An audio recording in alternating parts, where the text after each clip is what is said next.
My name is Clara Towson, and I'm a friend of the show. Boom. I am Francisca Jorge, and I'm a friend of the show. Perfect. Hi, my name is Susan Leemans, and I'm a friend of the show.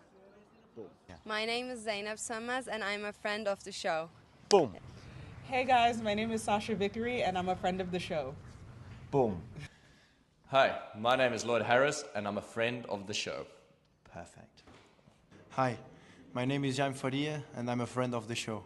Boom. Yes. Take one. Well done. Hi, my name is Jasmine Paolini, and I'm a friend of the show. Wow, Jasmine, you got it in one time.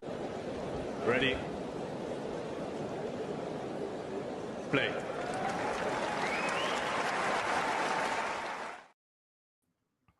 Hello, guys. Yeah, I mean, who else would I be talking qualifying with than Mr. Carlos Navarro here, who still hasn't put his predictions on Twitter, but he says he will do it just before play begins, which is literally within the next 2 hours.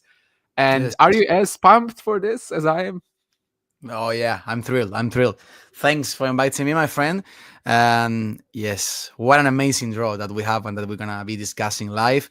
I'm running late, I know, with the picks stuff. Some of them will be based on heart, you know that. There will be some outrageous picks. I'll I know. be like, Celik Bilic.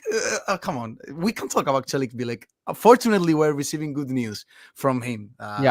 As of late, so that is actually a good thing to mention first, you know, before we discuss the draw. But there will be some Celik Bilics over there. You can count on that. But anyway, we'll be here for the more serious discussion or not, who knows? And then you can go on Twitter and the madness will be there for sure. I mean, I think the way we're gonna do it is we're gonna just talk about the men's draw more or less from top to bottom. I don't know how, if the producer is able to like put some sections of the screen or not. If not, apparently he is. So that would be best, I think. And then we're also going to talk about the women's qualifying at the end. Probably just pick out a few players we're both excited about, but either way, yeah, I mean, I'm also very pumped for this. Well, I was talking about the event maybe more than the recording, but the recording as well, even though I feel like I've been talking about the qualifying all day. But I woke up today at like 6:45 maybe. It was before the United Cup final began. And I see that the draw is there already. And just like reading through it, I got so excited. Your attention shifted. Your attention shifted completely to the draw. Oh, definitely. Yeah, I was just so invested already, and by now it's kind of chilled. I mean, it's 15 hours since that point, but of course, in only about 110 minutes, we're gonna be full on kind of starting on like 16 or 18 courts or whatever. Obviously, 4 days of action coming up for us, and we have the first.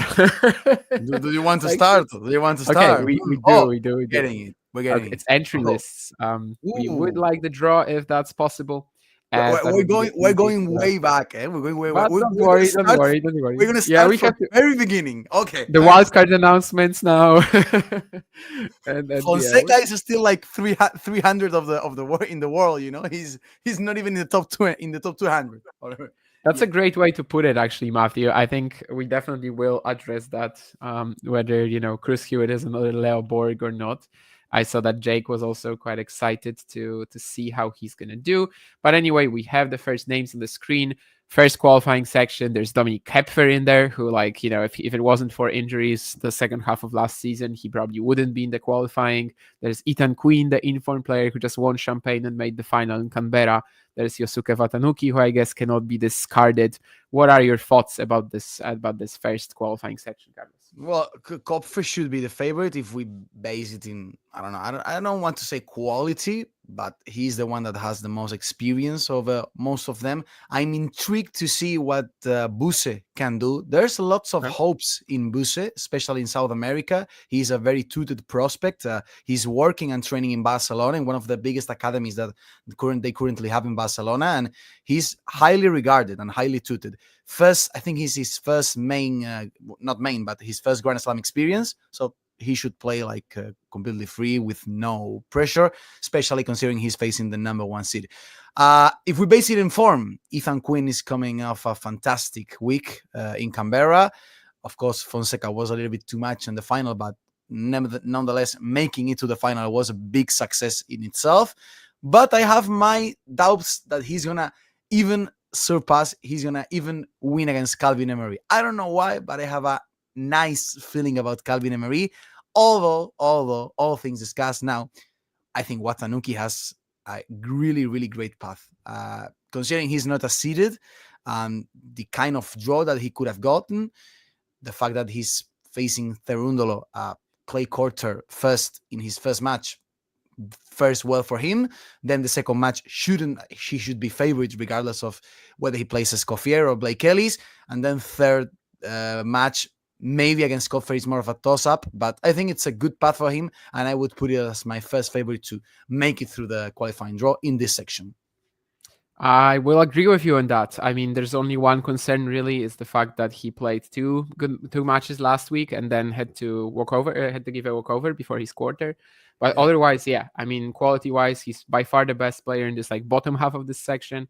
And then I don't know if he's gonna be a favorite over Quinn or Koepfer, but just based on like kind of percentages and probability, I fully agree with that. If his health keeps up, if his health holds up, surely. And Koepfer Quinn is a wonderful second round. I would love to see it. Yes. And hopefully we get that. Emery, a bit of a Chalik Bilek for you. So we already are there, but not quite yet with the peaks. Head says Watanuki, heart says Calvin Emery. But when I go to Twitter, it will depend whether head or heart, has the higher value. Who knows? Yeah, and I think this time, by this point, we're gonna go to the second one, where I think there are like 4 really strong candidates. I'm very excited to hear who you're gonna pick, because we have Bellucci, Atman, Blocks, Klein. I think all of these players could easily make it into the main draw, easily win a match in the main draw as well if given a good draw. The rest of the section, it's a bit weaker. It's like Spitziri, Galarno, of course, they are also pretty capable, but Bellucci, Atman, Blocks, Klein, this is such a strong lineup. Hard to choose, between Bellucci, Blocks, and Klein. These are 3 names that I would like them all to be in the main draw. I would like all of them to take part, I think they have the quality to be in the main draw. Bellucci is still fighting, to finally get that top 100 spot and Grand Slam main draw spot. He's, working his ass off, but he's unable to get it. Will he do it in Australia this year? He has a good draw. He has a good path. I think in a lefty matchup. Oh, look at that. Look at Lucas Klein, with the man itself. I don't know who has more recognition out of them both. But in a theoretical clash of lefties between Bellucci and Atmane, right now I would favor Bellucci. I think he has really good chances to at least make it to the third round of the qualifying draw. But let's remember that Lucas Klein last year in Australia, he played Alexander Zverev. He gave Alexander Zverev one of his toughest battles of the tournament before he reached the semifinals. And one wonders, what is he doing here when even 12 months ago he was playing like a top 20, I would say. So if that Lucas Klein shows up, he's the favorite to get it. Even though we have also an amazing name in Alexander Blocks, maybe a little bit too early for me to go full in saying he's going to make it through the qualifying draw. I would say that both Bellucci and Klein are higher up the ladder than him. But, I don't know if Bellucci or Klein takes this. I don't know if you're going with Blocks, maybe. It's a pick that would suit you, certainly. But yeah, I wanted to. I really wanted to, but he had a nightmare showing against Buruchaga in Canberra. And it's not like quite enough to steer me off considering him. But I went with Klein just because of that performance. Actually, that Blocks didn't have a nice showing against Buruchaga, so maybe he's like not quite at the top of his game here. And because I think there are 4 players essentially here that are more or less at the same quality. And I am a Lucas Klein fan. Obviously, that's the producer isn't wrong about that. However, my expectations for this year are significantly lower than they were in 2024. I don't like, all the chances that he had to potentially break through and then missed out. Once again, didn't step up. Maybe it will happen, quality-wise, it definitely can. But still, I went with him here because I just think blocks potentially might not be at the peak of his powers. And if that's the case, yeah, as you said, Zverev last year, 5 sets, what an incredible memory. And well, basically for 5 sets, he was controlling the match. So Absolutely. that's something I would love to see again. Yeah, I guess we can just move on to the third one then. Carlos kind of hasn't given his answer. If you want to, you can. I'm sticking with Bellucci for this one. Okay. Yeah. I mean, definitely don't disagree. I think either of the forwards good. But between Bellucci and Klein. Yeah, Klein. I actually started thinking, like, Carlos was in Bratislava in June. Has someone told him that that's how it's pronounced? But this is clean sounds like slick. I don't know. It sounds no, good. but then I remembered that I knew Jakub obviously, and he said he was saying it like me. So I'm definitely right on this. But you gave me some doubts. You gave me some doubts. No, it's Klein. It's Klein. Don't worry. You got it right. You got it right. Yeah, and then in number 3, we kind of have another situation. Like, I think I'm going to ask you a very different question. Can anyone stop Fucsovics here? Oriol Roca is stopping him. The mighty 100, the most beautiful 100 backhand in all of the ATP Challengers Tour is going to stop him. No, I wish he could stop him, but looks like the prime suspect, let's say, in this section, especially because you look at it and there's mostly, like, I'm not going to say clay courters, but players that maybe are more comfortable playing on clay. Lukas Neumayer, Elmer Moller. Actually, I think we have here the most beautiful 100 backhand on all of the ATP Challenger Tour, which is Oriol Roca, and then we have the most not beautiful, but the most the mightiest 200 backhand of the all ATP Challenger Tour, which is Elmer Moller. Also Nick Hart, maybe Matteo Gigante can play, especially in slow-paced hard courts.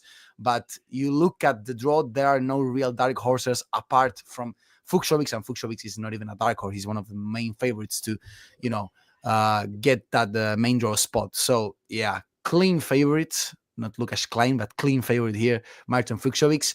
Let's see, Let's see if I don't know, maybe Squire, if he has some gigantic performances on the serving department, maybe Gojo will step up in his first Australian Open experience. But obviously the differential in experience, the differential in hardcore quality play, I think it's too big for me not to say or not to pick Martin Fucsovics in this section.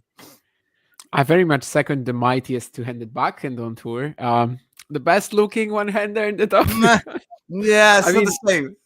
I'm more with Tien maybe than with you, but sure, yes, okay. It's not exactly a big force, let's say, but yeah, I think this is very much a Fucsovics section. There are some players who, like, later down the way, yeah, sure, they can improve on hard courts, or maybe they simply aren't, like, right now they haven't started the season great, like Squire or Rocha, Neumayer, Müller, as you said. Maybe on clay they would be slightly more favored. Gigante, maybe the guy I'm looking at in terms of stopping Fucsovics, but my assumption is kind of that 2 rounds, it's going to be enough for Marton to get into some decent form. He did suffer a very surprising defeat last week to Moerani Bouzige, or whatever it's, however it's pronounced. This guy, I have no idea. It sounds pretty indigenous, and yeah, I've got no clue. But anyway, he had this Cinderella run. He stopped Fucsovics, Müller, also in this section, and also Lestien. But yeah, I'm just thinking, okay, Marton has a slightly easier beginning of this section, and then by the time he gets to play Gigante probably, or maybe Müller, he's gonna already be hitting some solid form. And yeah, that's why I think it's one of the most lopsided sections, along with a certain section 12 that we're gonna be talking about it later.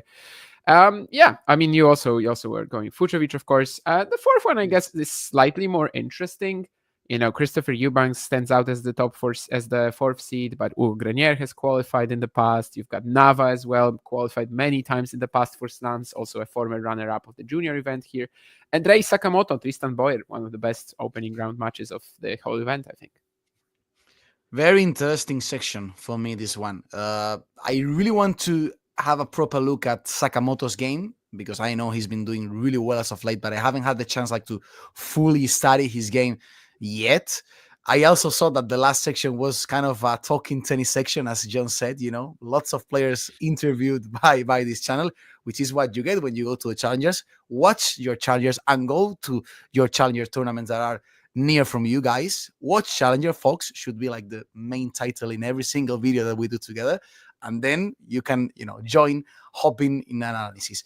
In this section, I have my dark horse, which is Alejandro Moro. Alejandro Moro, the Australian conditions should really suit him well because he's like a very physical player. He's not going to melt under the hot, humid conditions in Australia. And I think that area of his game maybe could give him a little bit of an edge in tough, hard-fought matches against other players. Eubanks should be the favorite. Seems like he's regaining a little bit of form as of late between the end of last year, and he did have a nice first week of the year, but I'm leaning towards Alejandro Moro. I think it's a very good chance for him. He already made it through the Wimbledon. If I'm not wrong, no, he made it through the Wimbledon qualifying draw. Yes, I remember that. Ground, yeah. Yes. So I'm sticking by him. I think, all in all, he's a very compact, very powerful player. Well-rounded, and if it's hot, if it's humid, he's not gonna melt definitely under those conditions. So a little bit of a dark horse, but I trust him. I was actually going to say that Quinn is going to love this selection. Really? It's not like I hate Moro Canas. We also had many interviews with him in Porto. Definitely a very physical player, as you said. I love his attitude. Do I think his talent is amazing?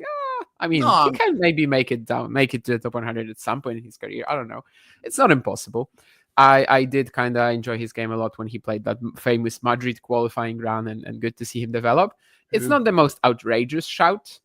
To me, he would be like maybe number 5/6 in the power ranking in this section, but it's not outrageous. I don't think it's a selection. If you went Varias here, I would be seriously doubting your sanity.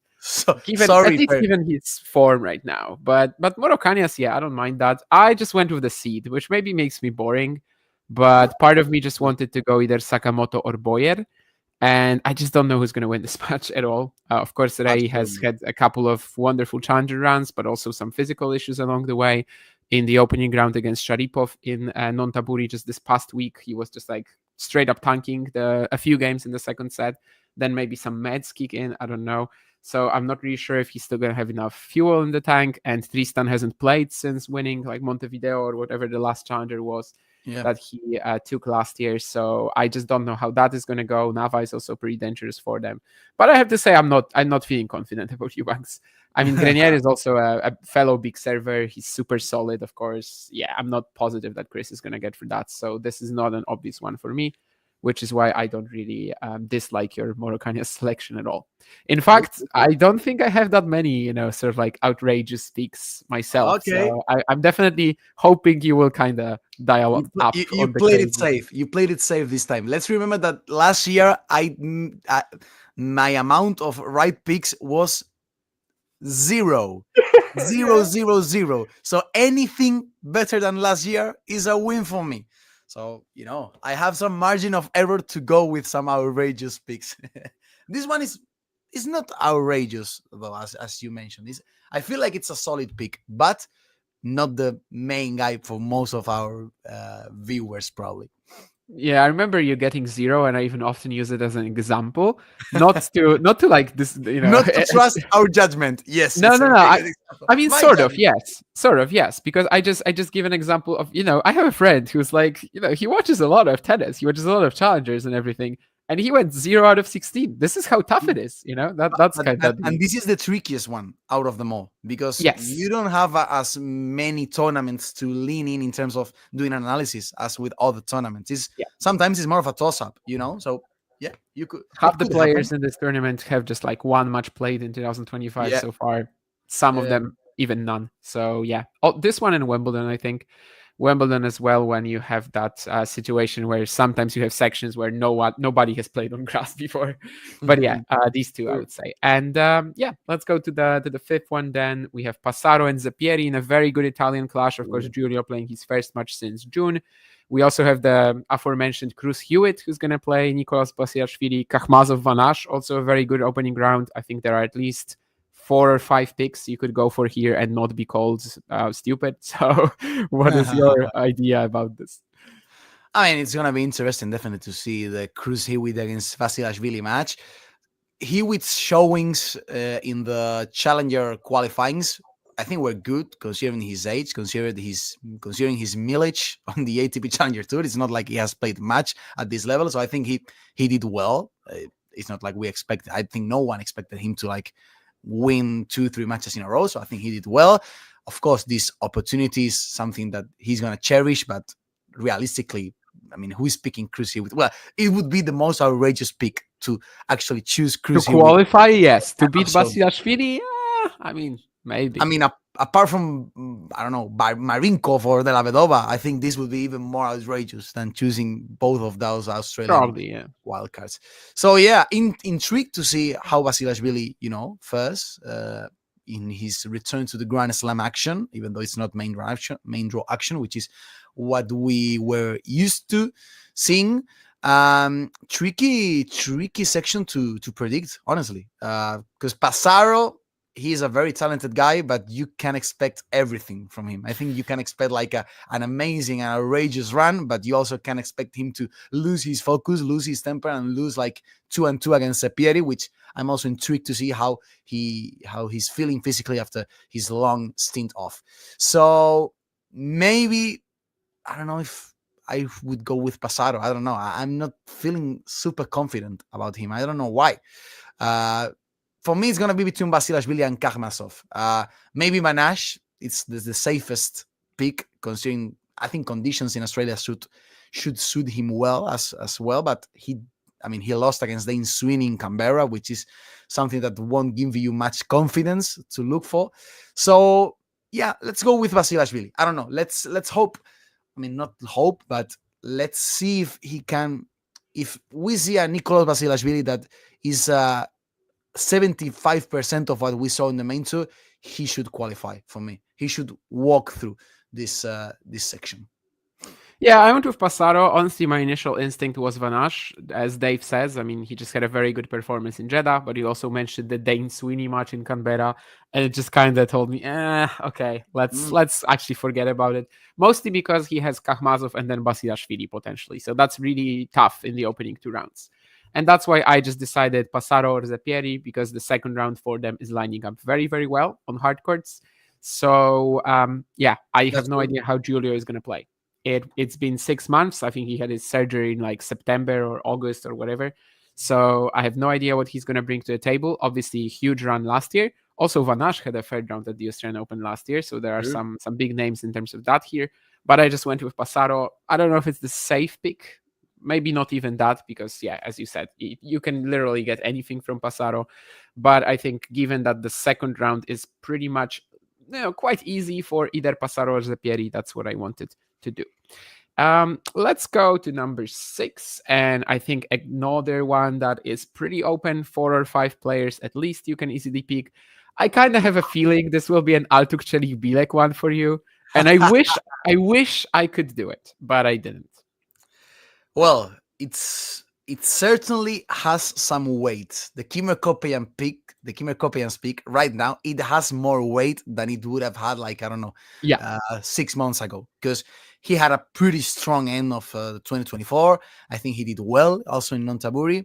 So it's a quite open section where anything can happen.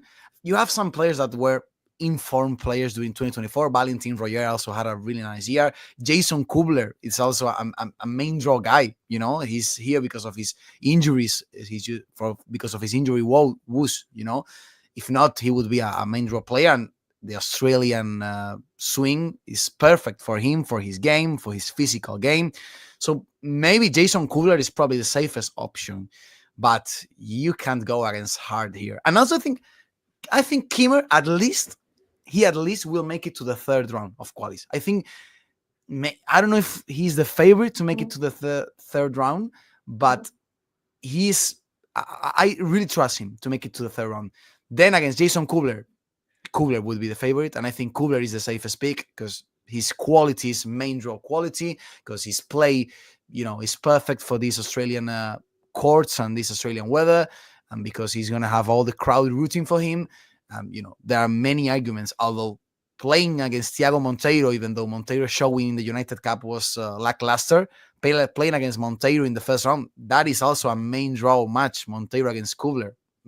And you have in the first round of a Grand Slam quali, which shows the strength and the depth of the ATP Tour right now. So head says Kubler, heart says Kopejans. Let's go with Kimmer Kopejans, because you can never dismiss the heart feelings. Carlos, I mean, before this draw came out, I was actually pretty certain I was going to pick Kimmer, like almost regardless of the section. But then you got Kubler. He has to play. Yeah, I went with Kubler, but that's only because the bottom half is so much stronger. I mean, Kopejans, Huesler, Vachereau, that's all really good. And I actually thought I was going to pick Vachereau as well. Like, Kopejans and Vachereau are two of the players that I thought, okay, regardless of where they land, I think I'm going to pick them.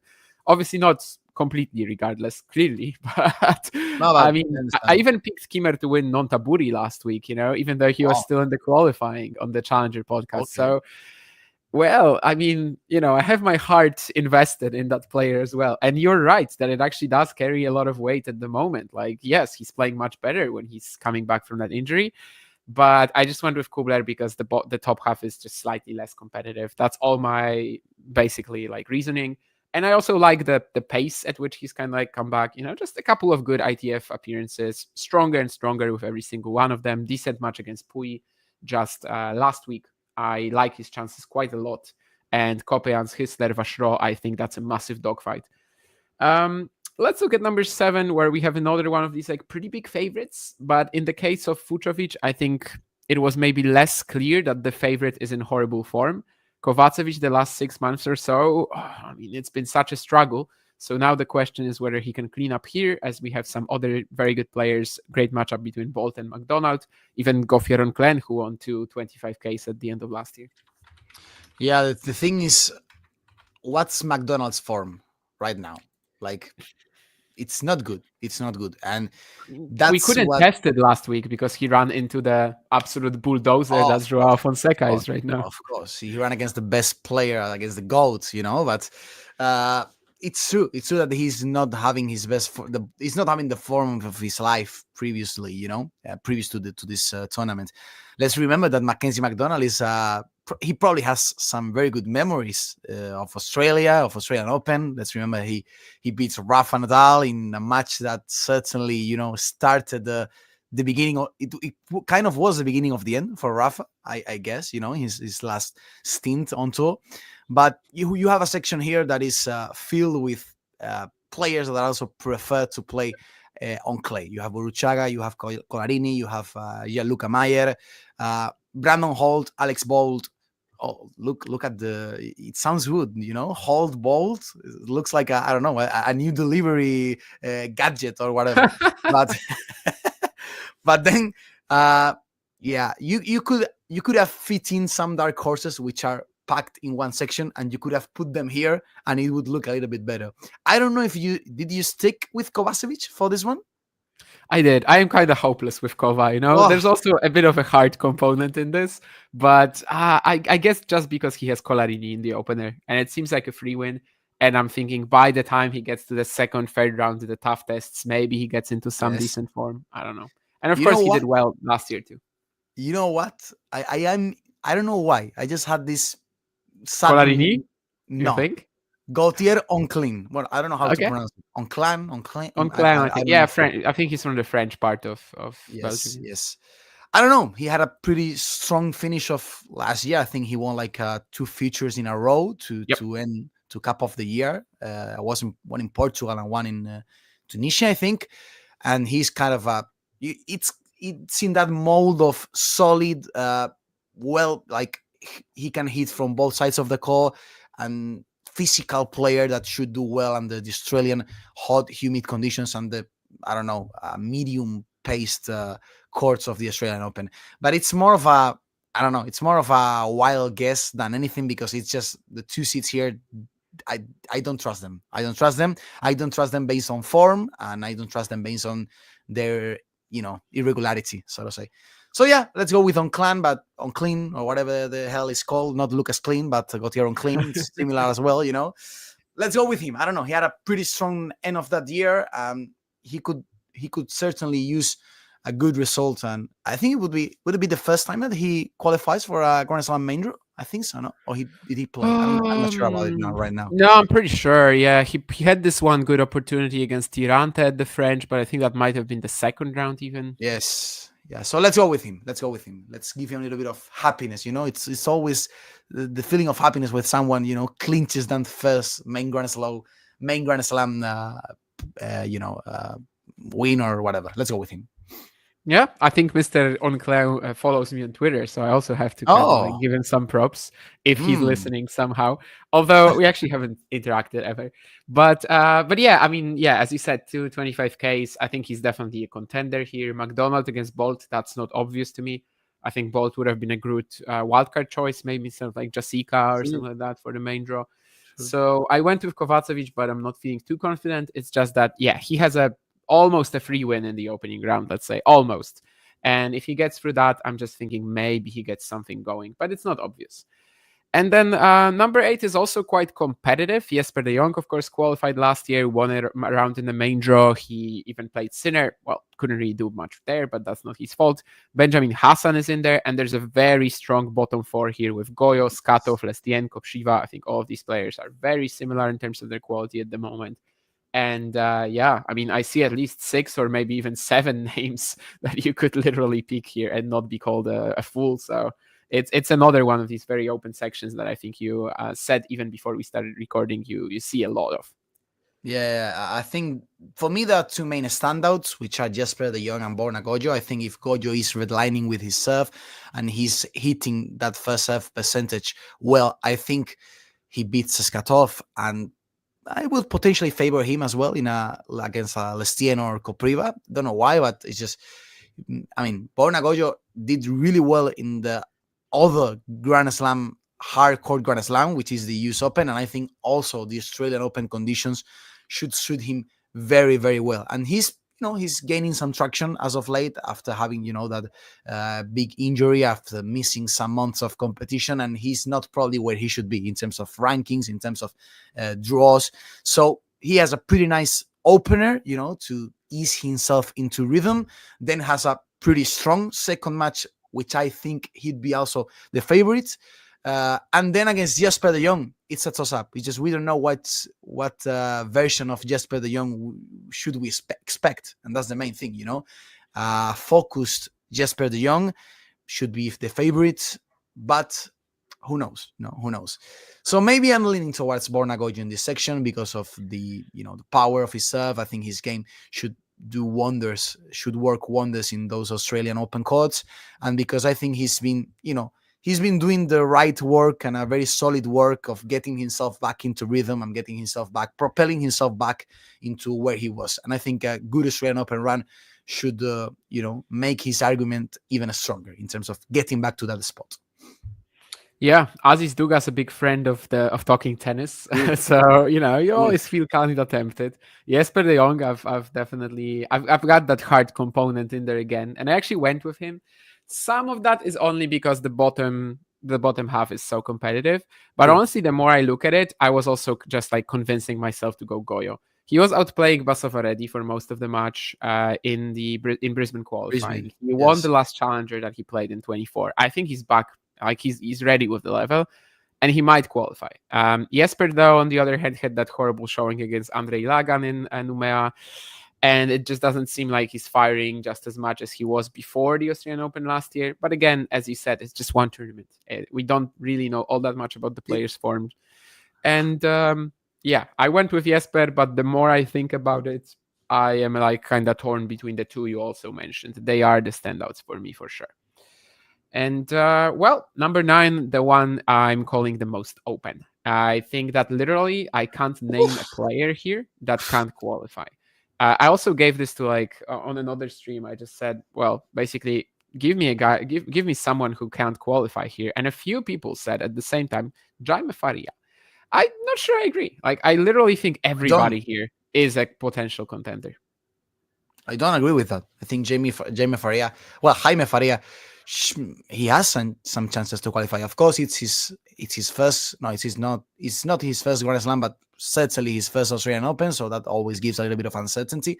But it's a very good mix what we have in this section. Yeah, you have your all season veterans in the names of Kukushkin and Radu Albot, although Radu Albot lacked a little bit of form in the last stretch of 2024. You have Mr. Babyface as well. I think he counts as a veteran, right? Who? Sorry, Mr. Babyface. Who's Babyface here? Herbert. Well, because he looks 25, so I always think he's 25, but he's like 33 by now. I think we all wish to look like Pierre Herbert when we enter our 30s. I agree. You have to say that. I have to give him that. And he also put a very heartfelt message before leaving his home, before going to Australia. Like, he was crying for like 10 minutes because he has to leave his family for some stretch. So very emotional guy, very nice guy. I appreciate him. And one of the last serve and volley, even though now less and less standouts on tour. So, you make me cheer for one. I definitely cheer for Pierre. But you also have, some exciting youngsters in the names of Marc Lajal and Jaime Faria, as you said. Shimabukuro is a very, very solid pick. And if somehow Dane Sweeney, which might be the most outrageous pick, if somehow he makes it, he will give us some pretty good content for his YouTube channel. So I would appreciate that as well. So hard to pick. And I don't want also to overlook Giggs Brouwer, which on a given day, if his serve and his lefty forehand are firing in all cylinders, he can beat every single player in this draw. At first glance, I thought Kukushkin, because he's very solid guy, tons of experience in Australia. Courts should also suit him very well. But then I saw Shimabukuro. I remember, didn't he qualify last year or something like that? I don't know why I had in mind that he definitely qualified for Wimbledon, maybe Australia as well. Maybe it was Wimbledon. Maybe Australia as well. I'm not sure. But he performs well in Grand Slam qualifiers. So my pick would be on the top part of this section, I would say. I don't want to disregard either Brouwer or Faria. Maybe Herbert and Sweeney are more of outrageous picks, but I'm torn between Kukushkin and Shimabukuro. I wish it was Lajal because he has the most exciting game out of them all, but maybe I'll stick with Shimabukuro this time. Also pretty funky and beautiful name, Shoshimabukuro. Looks like, I don't know, like it. But it could be anyone, man. It could be anyone in this pick. Literally could be anyone. You can throw like an 8-sided dice or whatever. I went with Lajal. I don't even think he's like a favorite and he's much against Kukushkin, but this is probably the strongest. Yeah, round one here. So maybe the winner of Kukushkin Lajal for me. I don't know. Kukushkin had a pretty good start to the season. Lajal hasn't played. So again, our info is limited. You say Shimabukuro is very good in qualifying. Radu Albot is the record holder now of the most successful Grand Slam qualifying attempts. But I mean, it's always unexpected with him, right? He just always kind of like has nothing before a slam and then he comes in and swoops it. True. It's kind of like Trnucheliti. So yeah, I mean, I've got no idea. I think Sweeney, you said it's outrageous, but he qualified last year, didn't he? So it's all literally all 8 players are in contention. I went with Lajal, but it's like one of the wilder picks. I wanted to go for something, I just didn't want to go for like another top seed really, because my other option was probably going to be Kukushkin. I understand. I like the Shimabukuro pick too, though. Like last year in Japan, he had this like 2 weeks when he was just unplayable, and I was thinking, okay, he keeps that up, top 100 this year, but no. Difficult to keep that up. It's always the thing with these players. Yeah, it's one thing to redline, another thing to consistently redline for more than 2 weeks. But yeah. And a lot of Japanese players function like this. I mean, Watanuki, Shimabukuro, Uchiyama, Moriya, they have like exactly the same games. Great touch, great feel, great ball striking, but polished, very polished. How do you keep that up? It's like in the Nishikori mold now that Nishikori is back. It's like Nishikori, low spec Nishikori, discount Nishikori, Walmart Nishikori, however you want to call it. I'm out of expressions. Costco Nishikori, Hacendado Nishikori, which it's a reference only Spanish. I think Walmart Nishikori is actually a phrase though, but I'm not sure. I mean, not Walmart Nishikori, but Walmart something. Who would you say is the prime Walmart Nishikori on tour? This is a question that you can only get in this channel. Like there is somebody. Who was it very recently that I was thinking of? Japanese Ibig Wu maybe. Who? How about Ibing Wu? Yibing Wu, yes, but for me, Yibing Wu has a very, very high ceiling. So Yeah. Waldman Nishikori has to be someone with less of a ceiling than.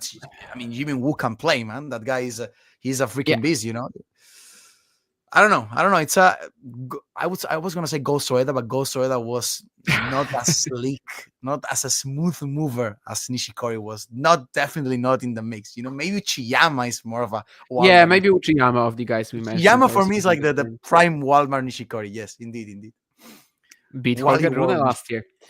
Anyway, that sets us up for number 9. So let's go down, and I think this is another one that you have a few options. Laszlo Djere, of course, the 10th seed. Hugo Delian, maybe not so much on hard courts when it comes to the seeds, but there's a strong pack there with Vilius Gaubas, Max Kaśnikowski, Maximilian Marterer. We could have a Delian versus Delian showdown in the final round, and I would love that. That's my favorite possible outcome out of this one. No. It's not going to happen, but it's my favorite possible outcome. Who are we favoring here? I have no freaking idea, because once again, you have a section filled with players that would rather play on clay courts than on the hard courts. Garin, you'd say Garin belongs in a Grand Slam main draw, but he's absolutely disastrous as of late with, I think, another change of coaches. If my memory serves well, I don't know. You know, the guy is always changing rackets, apparel, coaches. Like, I don't know, like you are in a circus or whatever. But out of talent, it should be Cristian Garin. Laszlo Djere, another very solid and safe pick. Probably is the safest pick, let's say. I think Laszlo Djere is the safest pick. Also, very winnable first round. Heide had an amazing run in Asunción, like, what's now, like 7 months ago. He's lost a little bit of traction as of late, I would say.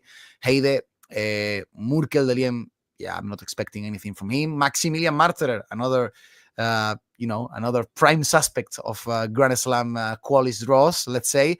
And Kaśnikowski, who has also qualified already in one Grand Slam, which is also a very good pick, I would say. Probably better pick than Vilius Gaubas, which is yet to be proven up outside of clay courts. But maybe I'm sticking here with the safest pick, which to me seems Laszlo Djere. But there's not one guy here that says to me he's going to qualify. Very wild and very open section, but maybe I'm sticking this time with Laszlo Djere, which is also a very physical player, and that, if he plays at 12, 1 p.m., 2 p.m., should maybe outlast physically his opponents. Yeah, I think Djere obviously had a tough season last year, but he was getting something going by the end of the year, and I also went with him. I think actually Heide it's not that obvious to me that he will beat him. Gustavo is one of these players who always surprises me. I expect him to do poorly because I don't rate his game that much. Then he gets a good win, and I'm like, okay, I should probably change my opinion. And then he has a total flop the next match. So I don't really understand that. It's the same with Buruchaga for me. But anyway, if he gets through that, then Garin or Delian, that's probably a decent matchup right now for Djere. So if he gets to play Gaubas, Kaśnikowski, Marterer final round, to me that's more or less a 50-50. But because that bottom half is more competitive, that's why I went with that. But I don't really know here either. But as you said, a few players here with a lot of history, and probably it will be one of these players for me rather than one of the younger guys. But as you said, at the US Open, we weren't expecting Max to qualify either, and he eventually did. So it's Grand Slam qualifying. Anything can happen. Number 11, though, I feel like maybe not everything and not anything can happen. I think we have 3 players who are pretty much... well, one of them is probably going to make it. The 2 are the French seeds, Mayot and Gasquet. And I have to give a shout out to Duja Ajdukovic. And I wonder where you are going with this. Or maybe if it's something else completely. Or maybe Walmart Nishikori. Yes. We mentioned Walmart Nishikori. We get it 2 minutes later, man. That's the magic of this show, the magic of this duo. But I should say now Walmart Nishikori, after we've given him the top spot in that kind of competition we made. But I agree with you. I think the 3 main favorites are Mayot, Ajdukovic, and Gasquet. Ajdukovic-Gasquet is a very, very tasty matchup with 2 players that have as well really polished games, nice touch, some finesse to his game. Ajdukovic, as of late, he's been finally showing the ball striker that he is, even though his mind is not always there on court. You can also always expect the worst from him, but we know how good of a ball striker he is. But then Mayot is also a very sensible pick, I would say. Tough to choose. I mean, I would love for Richard Gasquet to have his one last dance in Australia, although last year he was obliterated by Alcaraz in the first round of the tournament. We don't want the same fate for him again. We want him to go off with a bang, although it's difficult. It's between Ajdukovic and Mayot for me. I would agree that Ajdukovic is the not big favorite, but I would favor him against Gasquet right now, as of now.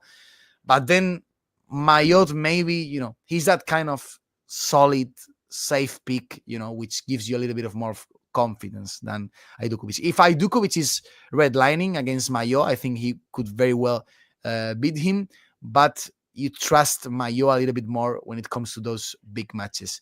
Although Mayot was another one of those guys that got absolutely thrashed by the young Brazilian goat, João Fonseca. And who did Ajdukovic lose to that week? As well. So here we have, what's the name of this section? Fonseca's babies? Who knows? I'm sticking with Mayot. Gives me a little bit of more confidence. But for me, yeah, between Mayot and Ajdukovic, I think you picked Ajdukovic, right? To make it to this, through this section. Ghosty on form. Yeah, I picked Ajdukovic. Against Gasquet, it's a bit of a 50-50. I actually think maybe like a 55-45 Gasquet, just because he's so smart and like kind of can work the way around the court with the angles. And Ajdukovic, hot-headed, blasts an amazing ball, but well, he's not exactly like tennis IQ heavy. But if he gets through that, I like his chances maybe a little more than Gasquet's, simply because, we saw at Wimbledon what can kind of happen in Grand Slam qualifying for Ricci right now. Even when he had two very easy opening rounds, he gets to Kopshiva in the final round and he's like already out of steam. Kukushkin had a similar problem. Yeah, I'm not sure if Gasquet can take on the physicality of playing Ajdukovic, Kruger, and Mayot in a row. That's my concern mostly. With type of players, Gianu guys, I can't judge him properly. Yeah, super solid off the ground, not much more. But an African lover. That's the kind of player Philippe Christian Gianu is. One of the guys that went to Brazzaville. That's all you need to know. He finished runner-up, right, to Oliveira. Yeah, lost I think, Oliveira. in the end. Yeah. And also Jake is asking about Vallejo. I think, it's clear that he has a lot of talent, former junior number one, but it's still, clearly there's still things to figure out. And he had a bad loss just now. But he's a contender here. Like, if you went Vallejo here, I would be like, yeah, sure. I mean, I can understand where you're coming from. Maybe the problem it's a little bit early for him in terms of where his development is right now to give him that wild pick that would be choosing him to go through. But I don't overlook him as well. I think he has a pretty nice set of skills, so one to look for. We have a really nice crop of young South American guys, which of course I love, considering that we are like brothers, so yeah, I think he's gonna do very well this year in the Challenger too. Vallejo, he already did well last year, so I think he's one of the guys that will have a solid 2025, but maybe this chance comes a little bit early in his development phase. I wouldn't disagree. And about Section 12, I'm going to ask you a similar question as I did about Section 3. Who is going to stop Fonseca, if anybody? I also give you a brief anecdote that today, when I was reading through the draw, I was like, Tirante, Rodionov, Droge, Choinski, Wong, Popko. Who the hell am I going to pick here? I mean, this is so even. This is Section 9 all over again. And then I see the name João Fonseca. And also, by the way, you said number 11 was the Fonseca's babies or whatever. This is Fonseca's conquerors. Federico Agustin Gomez beat him last year. Dimitri Popko beat him last year. Jan Choinski beat him last year. He can actually play 3 players in a row who he might have to exact revenge on. And I think he's going to slap all of these players. He's going to say, get back in line, you mother... No. Well, what can I say? Fonseca clear-cut favorite. Although drawing Federico Gomez first round, it's a tough. If you ask me, it's a tough match. Yeah. Federico Agustin Gomez, they call him in Argentina like the how do you say it? Like the bomb, not the bombardier. It's like the cannon guy. You know, he's Okay. he's throwing cannons, like with his serve, with his forehands, throwing bombs. He's an absolute bomb of a player. You know, so I think it's a tough first round for Fonseca, and it's not like I wouldn't be surprised if he loses. Of course, I would be surprised because he's the clear favorite in this section. But I'm saying there would have been way softer draws for him than drawing Federico Gomez in the first round. If he takes him out, which I assume he will, then the draw, I think, opens up a little bit for him. Coleman Wong, Dimitri Popko, two players that are completely different in terms of in which stage of their careers they are at right now, but I don't think any of them are favorites, or we wouldn't thinking about any of them to qualify to the main draw. And then you have Tirante, Rodionov, Droge, and Choinski, very solid challenger players. None of them are outstanding to me. Maybe Rodionov, you know, when he's having his best performances, but yeah, it's just Joao Fonseca. I love the name Joao Fonseca. He's too good, but it happens. I have to say, it happens that when you have such high expectations. I remember it happening to Medjedovic as well a couple of times. Not on the same level of hype, I have to say, but it happened to Medjedovic. Like everyone after the next gen finals was counting on him to go through the qualifying draw last year in Australia, and he didn't. And it happens, and it might happen as well. Maybe Joao is a little bit fatigued after the huge efforts in Canberra, although none of his matches were very long matches or hard battles, and that's one thing that plays in his favor. But it could happen. Let's not say he's a lock. He's the main favorite. I think he would have been the main favorite in every single draw, but Gomez is a tough ask for me first round. Then if he's spectacular, if he whoops Gomez's ass, then I will say, yeah, then I would be very, very surprised if he doesn't make it. Because for me, Gomez is his toughest ask in this section.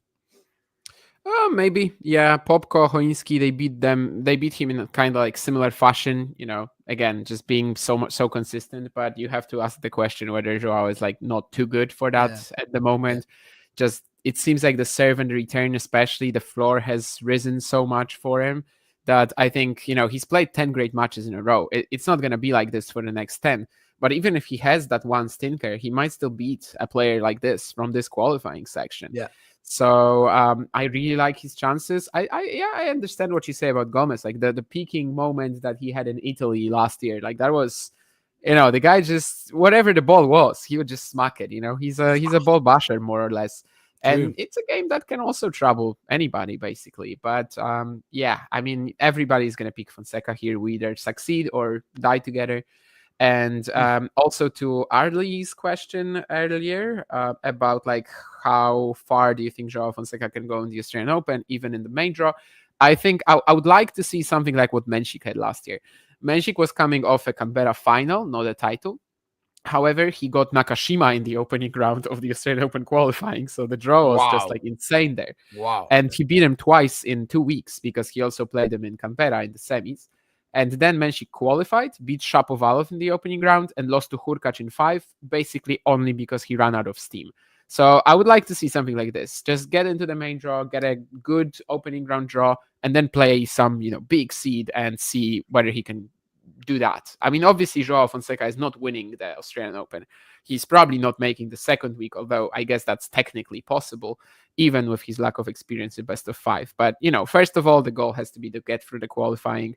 It's not always that easy, but at the moment, he's looking like a massive favorite in this section. And I very much agree with you that even when, you know, before the draw was released, I was thinking, what would be the section where I'm not picking Fonseca? Yes. And there was no answer like this. Like literally whatever seed you threw at him, you threw at him, probably right now, Fonseca would be the favorite regardless.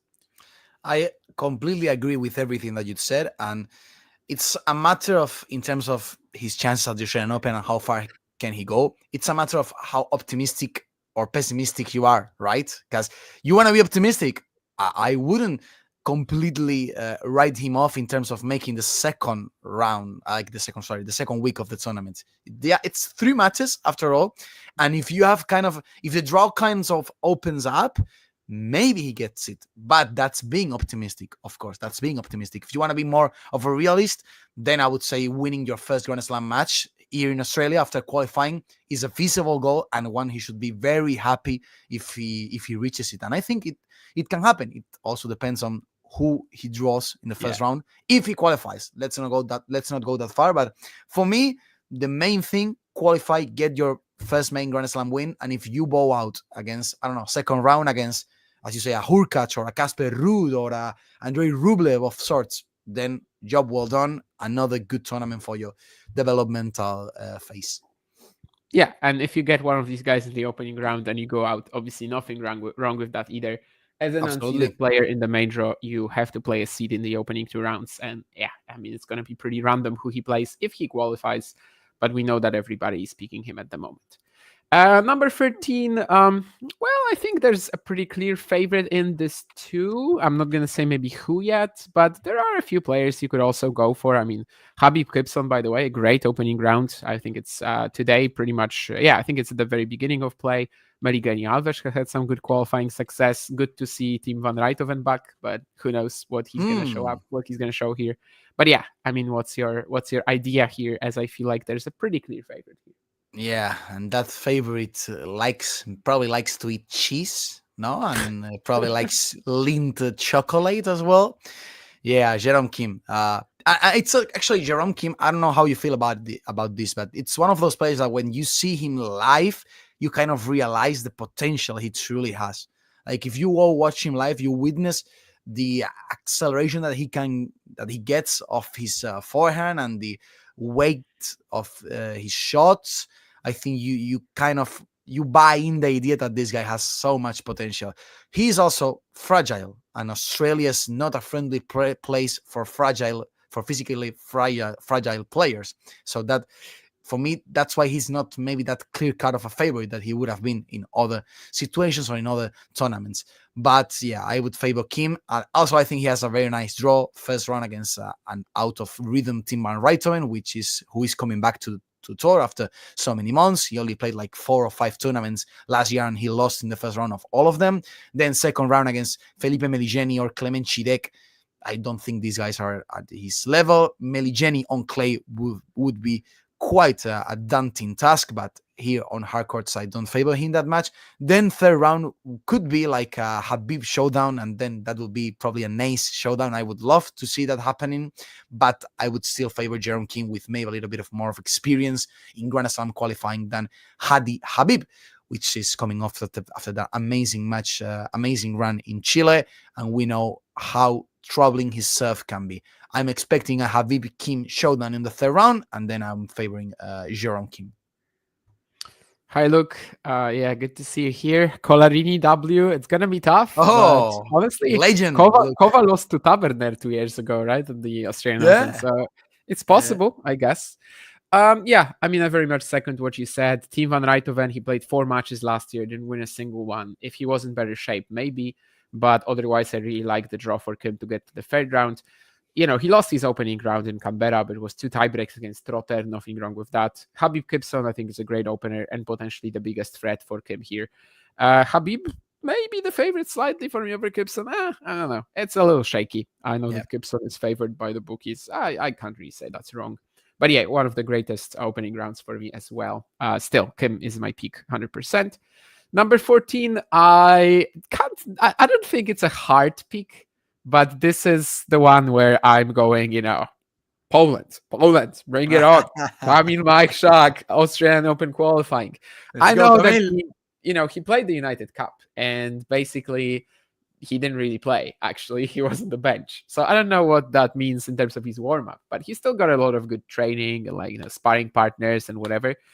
So yeah. And also goes to 4 matches all year. He played 2 on grass, Zizou Bergs, I think, Yasutaka Uchiyama at Wimbledon, Manuel Guinard in Kozerki, and also the US Open, Kyrion Joquet, maybe. So he lost all of these, won like 2 sets or something like that. Well, I think it's fair to say that he's the favorite. It's not a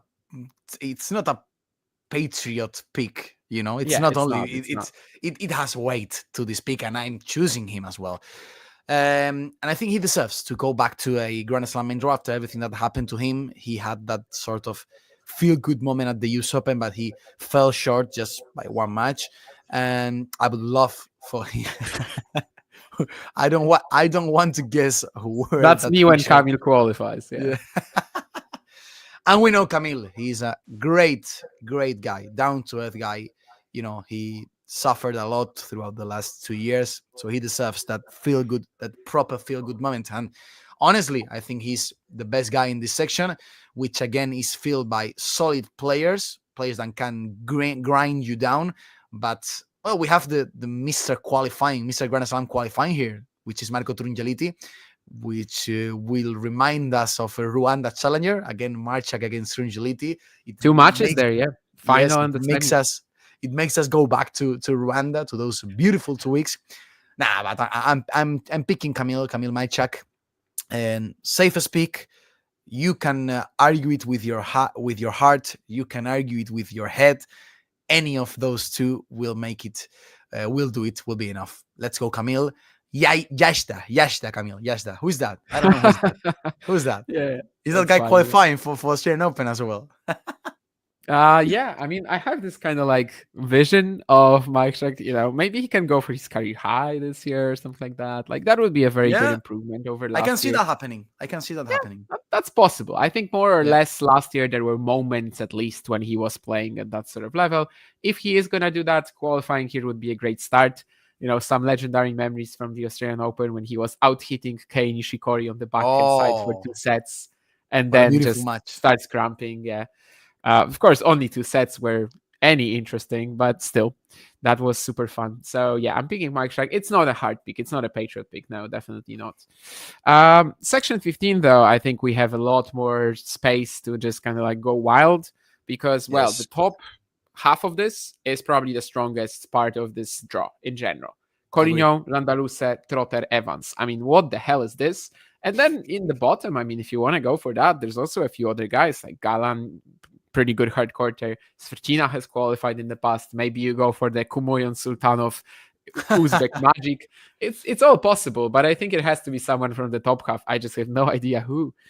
2 more, Jake, and then we also will cover the women's qualifying in much less detail. But yeah, 2 more plus women's, just like I know a few players will pick out.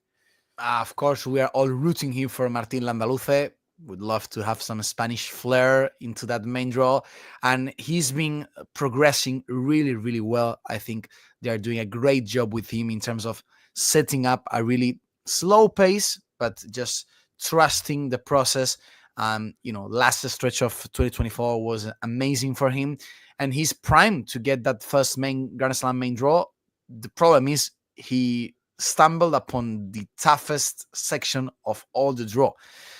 Well, Collignon, Daniel Evans / James Trotter double is ATP level for me, at least ATP 250 level.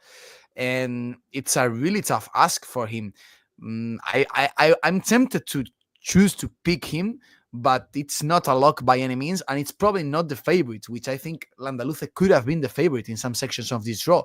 But then he got into the toughest one. So who's the favorite then? Like, even if you're picking Landaluce, who's the favorite if you're saying he's not? Maybe Collignon. I don't know. Okay. He's the seed. Daniel Evans, in terms of experience, in terms of Grand Slam pedigree, I don't know. It's hard for me to pick a strong favorite in this one. Actually, out of Collignon, Landaluce, Trotter, and Evans, any of them can qualify. Probably it's just a matter of who are you rooting for in terms of choosing.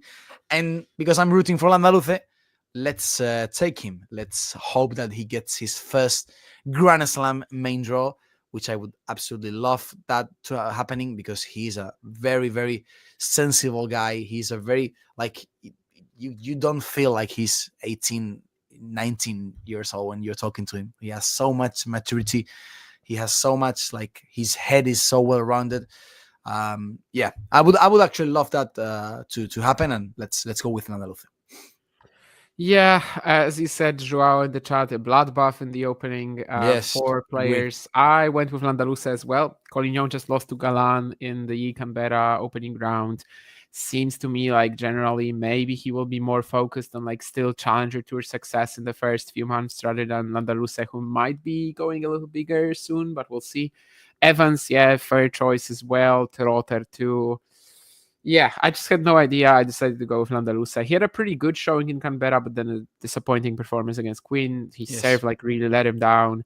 But I don't know. You can really go with any of the top 4 players and you're going to be right. If someone wants to go Galan, as Joao says, because that top half is a bloodbath. Yeah, I've done that in the past as well with some Grand Slam qualifying predictions, where like if a half of the draw is so tricky, then I'm going for someone who is probably going to get to the third round. And, maybe he wins. After all, it's just one match against one of these top fellows.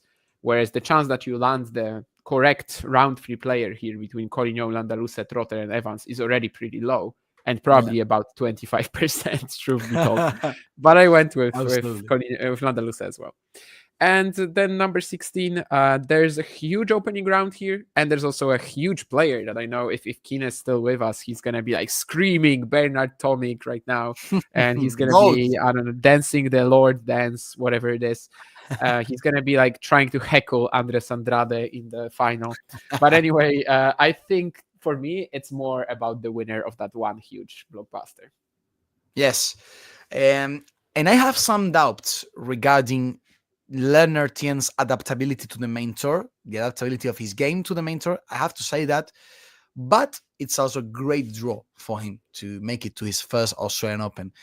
I would also, for me, the outlandish pick, which I am also tempted to say, is August Holmgren. I know that he's, well, you guys know him pretty well since his Porto Ram. Our lunch buddy. Yes, your lunch buddy. Absolutely. Your lunch buddy, the true Dane Viking, let's forget about Holger Rune. We have Elmer Molle and August Holmgren. Those are the guys that we love. Those are the guys that we like to see, So it's, for me, it's between Lerner, Tien, and Holmgren. I think Tien is going to beat Barrère. It's not a lock by any means, but I think he will do it. Also, looking forward to seeing Paul Jobbs back in action.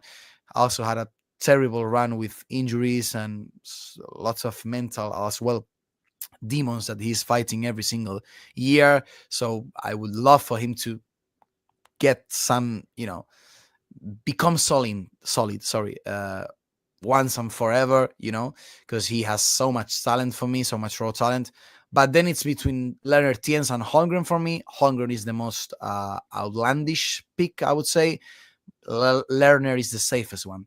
I think he makes it past Barrère, and I think he's going to qualify to the Australian Open draw. I mean, did I always underrate Jubb?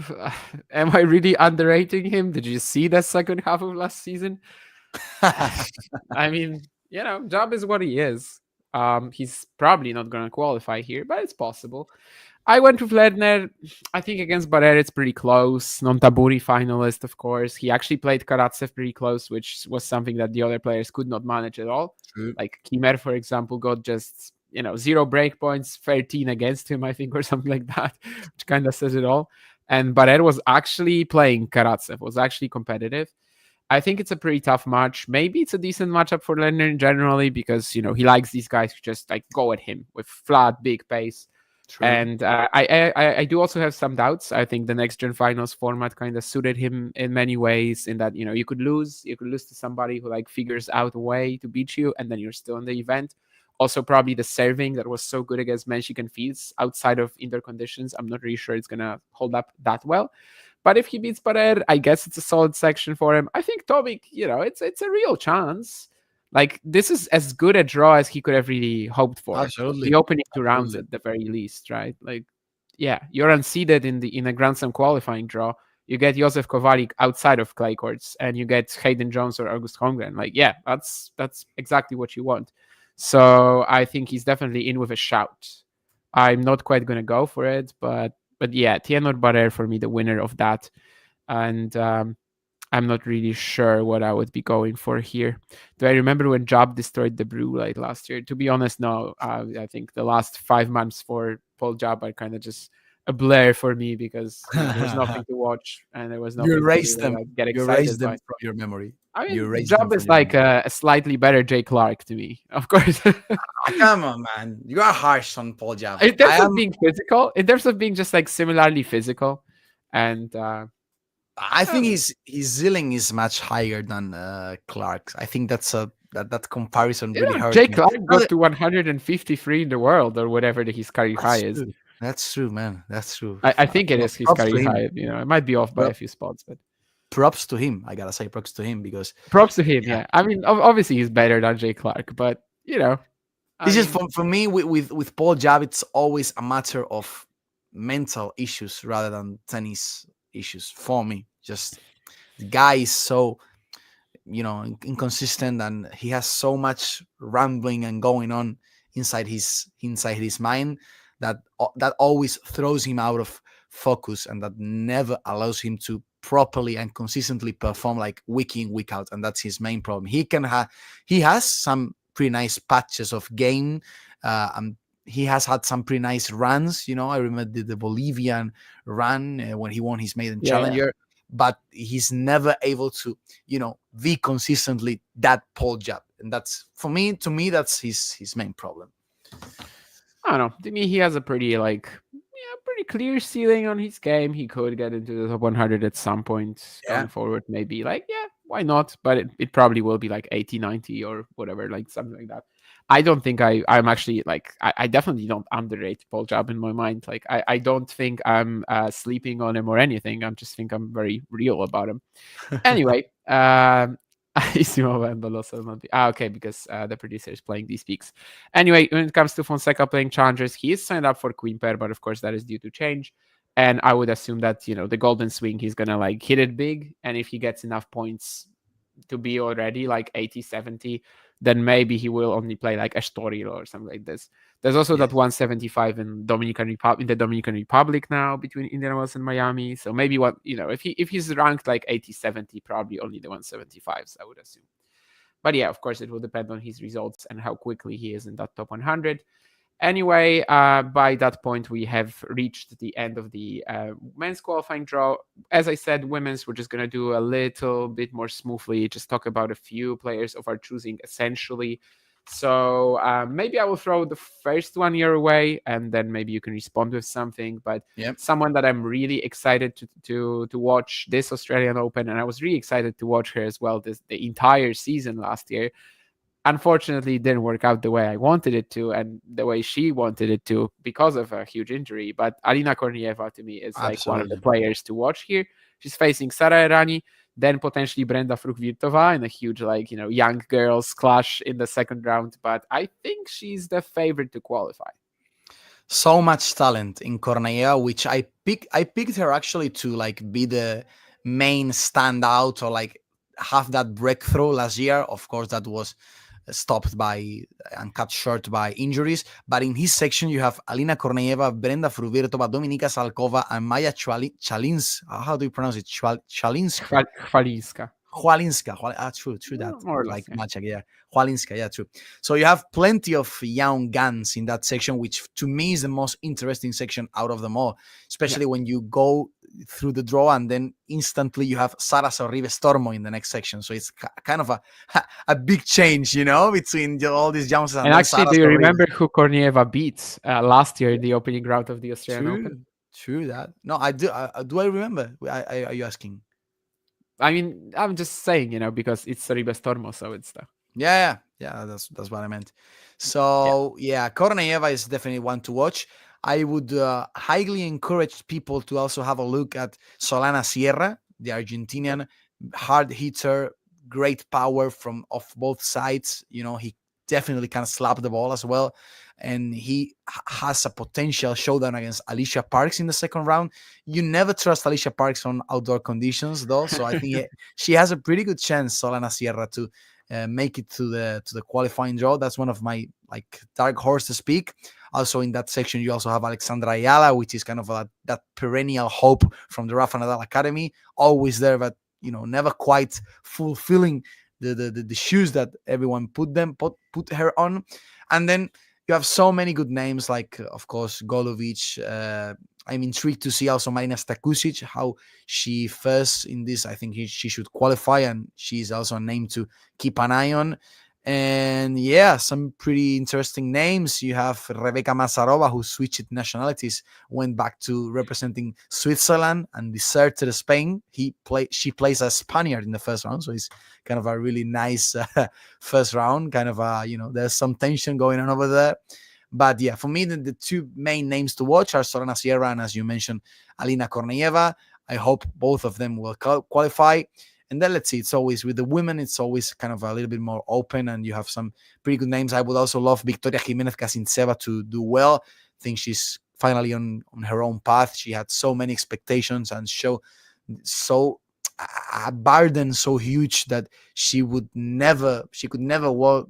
Like, she was always that player, that girl that won the Australian Open Juniors when she was like, I don't know, 15 or 14. It was crazy. Over one-handed backhand legend Weronika Baszak, now retired. True as well. Yeah, you have plenty of good names to keep an eye on. Yeah, but Baszak I think is now retired. Never really began for her. She never made it. Yeah. Yes, but yeah, those two names I would say. So yeah, I'm also expecting Victoria Jimenez Kasintseva to do well. And I would love for her to get that Australian Open main draw. But yeah, it's gonna be tough, with Todoni in the opening round. That's kind of the main problem, though. Like, if she beats Todoni, she can. Yeah, well, she has a good draw. Yeah, indeed. She has a good draw after that. Also, of course, with the it's a tradition for the Australian Open to grant its junior champions wildcards the next year. So we had Sakamoto and Yamenikova here. That's going to be quite exciting too. Pretty tough one, maybe in the second round against Semionistaya. I guess that's more or less what I'll be watching out for. Generally, my watching of women's qualifying is it's a little less than the men's for sure. A little less stacked. I mean, I'm just there's not enough time really. If there's like 8 matches going on at the same time on the men's side alone, then how am I supposed to watch it all? But obviously there's a lot more good names here, like Konyuk playing once more, trying to do something. There's some personal favorites for me, definitely, with Golubic or Sasnovic is a player I respect so much, and of course she had a pretty bad season as well.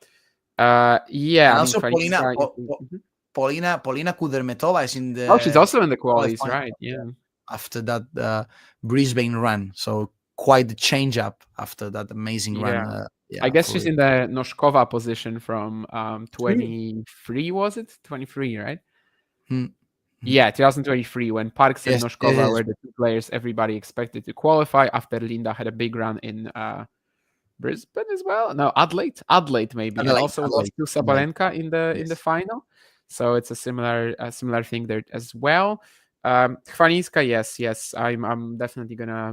I'm excited to watch her too, but she's in the Kornieva section, so there has to be like a priority list.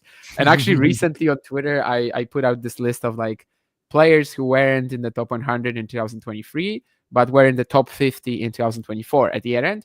And basically, I just tried to suggest a couple on each side that I think could make it.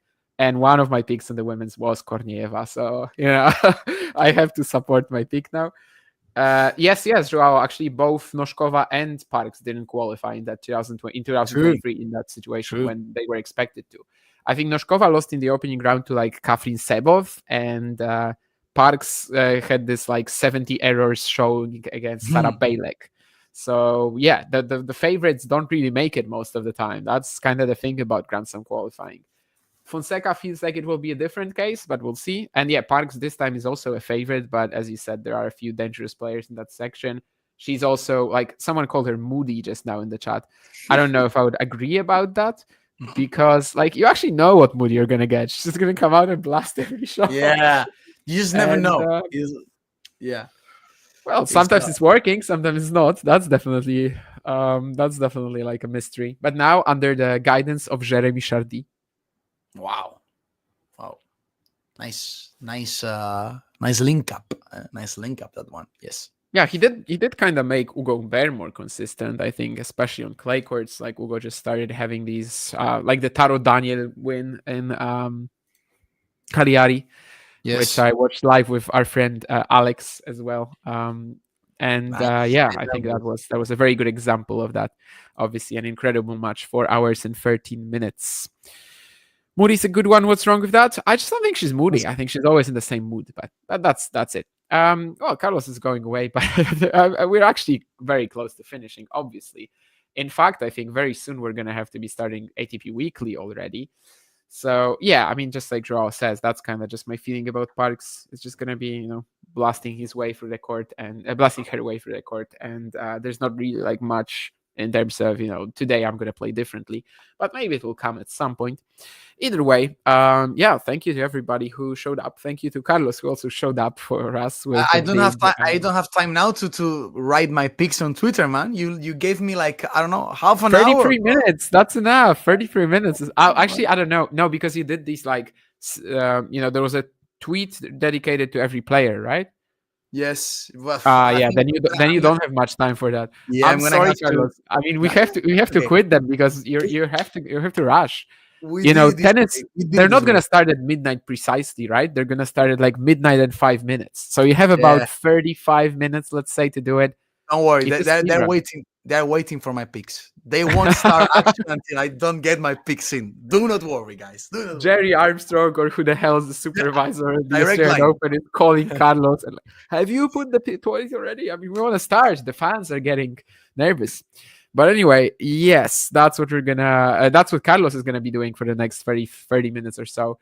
Me, I'm gonna be on the ATV Weekly for the next 1 hour or so. So of course, where we're gonna see each other in a few minutes. Thank you, Carlos. Thank you to all the people in the chat, the producer and stuff. And it was great as usual talking qualifying with you. It was a blast as usual. Thank you, guys.